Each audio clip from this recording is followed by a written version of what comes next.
in a ship called Philadelphia, and there came a coal strike and a dock strike. And my father was delighted when they offered him a second-class passage in the Titanic. The whole world talked about the Titanic. So we were going to New York in the Titanic and then on to Canada. We were going to live by train.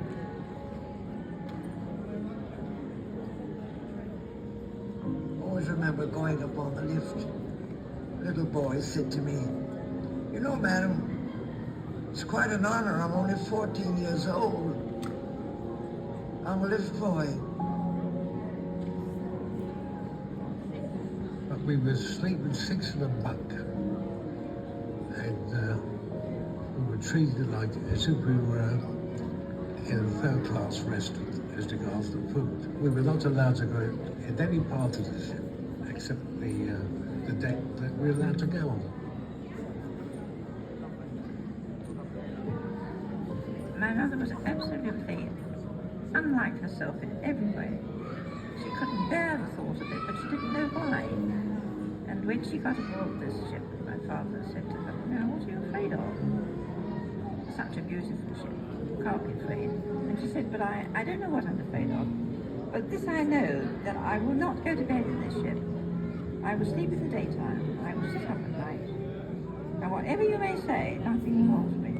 And that's what she did. And so she was wide awake, sitting up dressed as ever, when this terrible thing did happen. No impact as such. It was just like jamming your brakes on a car.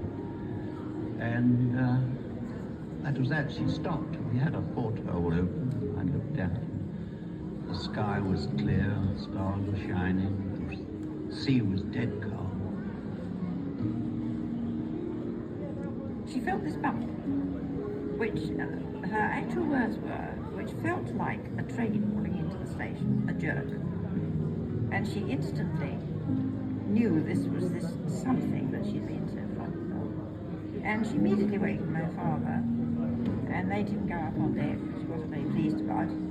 And of course he came back straight away and just said to her, "You put this thick coat on, I'll put another one on," and got me up out of bed.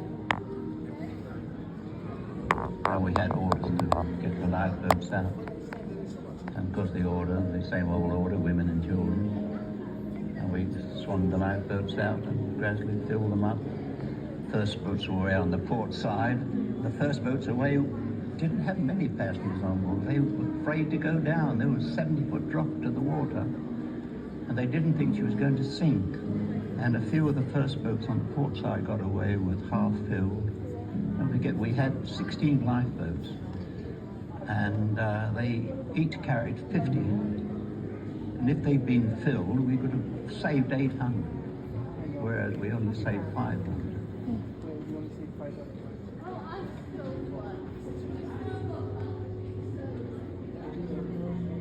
All the lights were burning, and you could see that she was going down. You could see that her stern was getting pretty low in the water. She was certainly going down, there was no doubt about it then. And, well, we got away clear of the ship, and we just laid on the oars until eventually they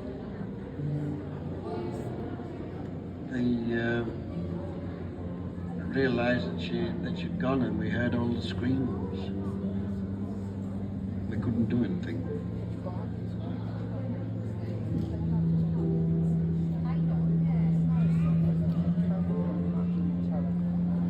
I was hanging on to a board. We had 2 boards, starboard and port, which said, "Keep clear of propeller blades." And I was hanging on to one of these, and I was getting higher and higher in the air, and I thought, well, now I'll go, and I dropped in. I had a lifeboat on. And I hit the water with a terrific crack. Luckily, I didn't hit anything when I dropped in. There were bodies all over the place. And then I looked up at the Titanic. There the propellers were right out of water, the rudder was right out. You could see the bottom. And then gradually she glided away, and that was the last of the Titanic. I didn't want to die. I mean, I didn't see much chance of living, but I was gradually getting frozen up. Are these the survivors? And then the horrible fear was in my heart, and I think everybody else's, that the dreadful, dreadful suction that had drawn us towards the Titanic would suck us under the Titanic.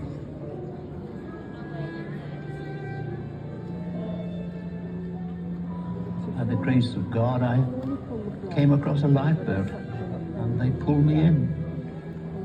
And there was a fireman dead in the bottom. There was about a foot of water in this boat.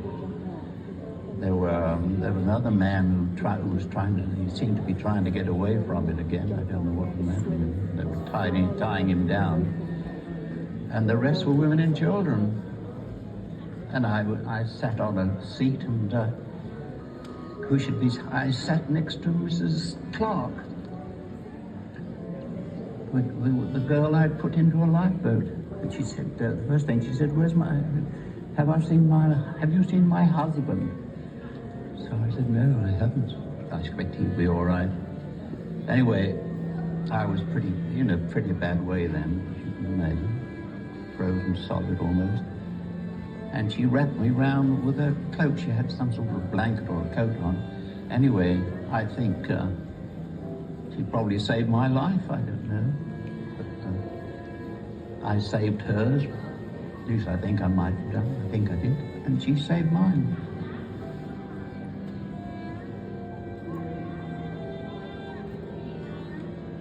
Inky black night, starlit, and not a ripple in the sea. And the kind of cold, well, if you want to know what kind of cold it is, just open your Frigidaire door, take a seat inside and shut the door. And there I was, with nothing on practically, silk stockings, no underwear, no nothing. Just about freezing to death. I sat on the gunwale. The children were crying and whimpering. It suddenly struck me, I believe I'll play music. And then the little children maybe will be diverted and amused. And there I sat. And all night long, I played in my cheeks. And the poor little children were so interested in the music box that most of them stopped crying.